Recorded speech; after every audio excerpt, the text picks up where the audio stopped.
Assalamualaikum warahmatullahi wabarakatuh. Perkenalkan, nama saya Nova Nur Hidayat dari kelas TI 4A dengan NIM A2.2000084. Di sini saya akan mempresentasikan tentang standar manajemen framework. Internet Network Management Framework. Simple Network Management Protocol adalah protokol standar internet untuk mengumpulkan dan mengatur informasi tentang perangkat yang dikelola di jaringan IV dan untuk memodifikasi informasi tersebut untuk mengubah perilaku perangkat-perangkat yang biasanya mendukung SNMP, termasuk modem kabel, router, switch, server, workstation, printer, dan banyak lagi. SNMP adalah komponen dari Internet Protocol Suite seperti yang didefinisikan oleh Internet Engineering Task Force. Ini terdiri dari satu set standar untuk manajemen jaringan, termasuk protokol lapisan aplikasi, skema database, dan satu set objek data. SNMP banyak digunakan dalam manajemen jaringan untuk pemantauan jaringan.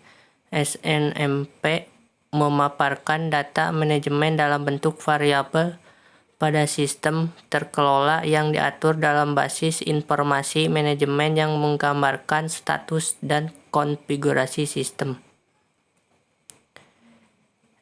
SNMP versi 1 adalah implementasi awal dari protokol SNMP. Desain SNMP versi 1 dilakukan pada tahun 1980-an oleh sekelompok kolaborator yang memandang upaya OSI atau IETF atau NSF yang disponsori secara resmi sebagai tidak dapat diterapkan dalam platform komputasi saat itu dan juga berpotensi tidak dapat dijalankan.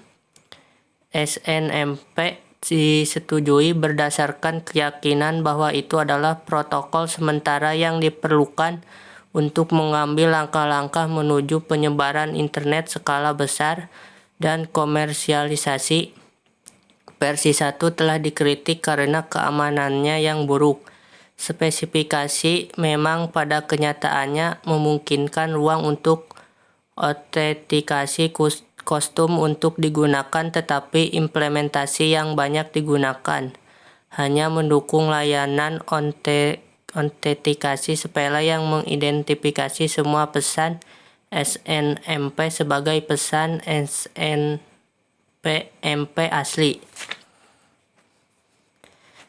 SNMP versi 2 yang ditentukan oleh RFC 1441 dan RFC 1452 merevisi versi 1 dan mencangkup peningkatan di bidang kinerja, keamanan, dan komunikasi manajer ke manajer. Ini memperkenalkan get book request, sebuah alternatif untuk get next request berulang untuk mengambil sejumlah besar data manajemen dalam satu permintaan. Sistem keamanan berbasis partai baru yang diperkenalkan di SNMP versi 2 yang dipandang oleh banyak orang terlalu rumit, tidak diadopsi secara luas. Versi ini mencapai tingkat kedewasaan standar yang diusulkan, tetapi dianggap usang oleh versi yang lebih baru. SNMP versi 2 memperkenalkan opsi untuk penghitung data 64 bit. Versi 1 dirancang hanya dengan penghitung 32 bit yang dapat menyimpan nilai integer dari 0 hingga 4,29 miliar.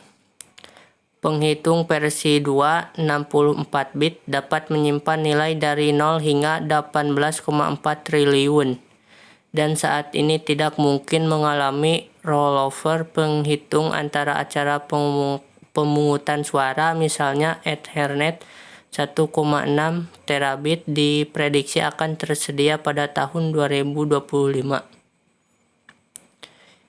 SNMP versi 3. Meskipun SNMP versi 3 tidak membuat perubahan pada protokol selain penambahan keamanan kriptografi, terlihat sangat berbeda karena konvensi tekstual, konsep dan terminologi baru. Perubahan yang paling terlihat adalah mendefinisikan versi SNMP yang aman, dengan menambahkan peningkatan keamanan dan konfigurasi jarak jauh ke SNMP. Aspek keamanan ditangani dengan menawarkan autentifikasi yang kuat dan enkripsi data untuk privasi.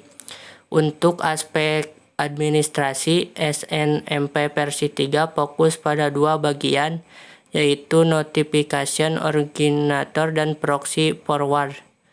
Perubahan juga memfasilitasi konfigurasi jarak jauh dan administrasi entitas SNMP, serta mengatasi masalah yang terkait dengan penyebaran skala besar, akuntansi, dan manajemen kesalahan. 2. OSI Network Management Framework atau ISO atau ITU-T.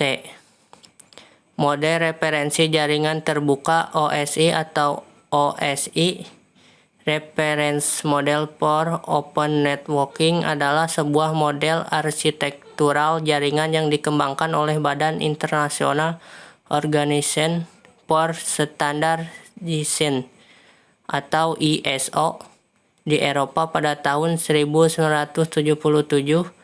OSI sendiri merupakan singkatan dari Open System Interconnection.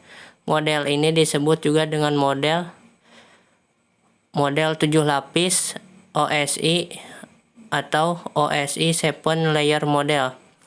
Sebelum munculnya mode referensi OSI, sistem jaringan komputer sangat tergantung pada pemasok atau vendor. OSI berupaya membentuk standar umum jaringan komputer untuk menunjang interoperabilitas antar pemasok yang berbeda.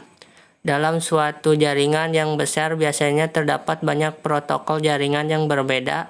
Tidak adanya suatu protokol yang sama membuat banyak perangkat tidak bisa saling berkomunikasi, dan didasarkan pada spesifikasi manajemen OSI dalam rekomendasi itu, seri X700.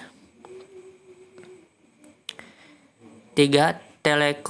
Telecommunication Management Network atau ITU-T.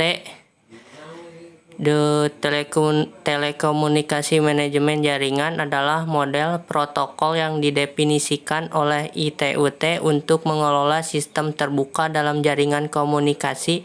Ini adalah bagian dari seri rekomendasi ITU-T M3000. TMN menyediakan kerangka kerja untuk mencapai interkoneksi dan komunikasi di seluruh sistem operasi dan jaringan telekomunikasi yang heterogen. Untuk mencapai ini, TMN mendefinisikan satu set titik antarmuka untuk elemen yang melakukan pemrosesan komunikasi aktual, atau seperti sekelar pemrosesan panggilan untuk diakses oleh elemen. Seperti stasiun kerja manajemen untuk memantau dan mengontrolnya. Antarmuka standar memungkinkan elemen dari produsen yang berbeda untuk dimasukkan ke dalam jaringan di bawah kendali manajemen tunggal. 4. Web-Based Enterprise Management atau DMTF. Web-Based Enterprise Management atau WBEM adalah seperangkat standar industri yang dapat digunakan perusahaan untuk mengelola operasi informasinya di lingkungan komputasi terdistribusi internet. Bagian penting dari WBEM adalah CIM, standar untuk mendefinisikan karakteristik perangkat dan aplikasi sehingga administrator sistem dan jaringan serta program manajemen dapat mengontrol perangkat dan aplikasi dari produsen atau sumber yang berbeda dengan cara yang sama. Standar WBEM menyediakan pendekatan berbasis web untuk bertukar data CIM di berbagai teknologi dan platform. Data CIM dikodekan menggunakan Extensible Markup Language atau XML dan biasanya ditransmisikan antara server WBM dan klien menggunakan Internet Hypertext Transfer Protocol atau HTTP. XML digunakan untuk sumber daya data yang memiliki interoperabilitas tinggi, dapat diakses dan didukung oleh berbagai aplikasi dan teknologi. Web service adalah sekumpulan aplikasi logis berserta objek-objek dan metode-metode yang dimiliki yang terletak di suatu server yang terhubung ke internet sehingga dapat diakses menggunakan protokol HTTP dan SOAP atau Simple Object Access Protocol. Sekian penjelasan dari saya, mohon maaf apabila ada yang salah kata. Wabillahi taufiq wal hidayah. Wassalamualaikum warahmatullahi wabarakatuh.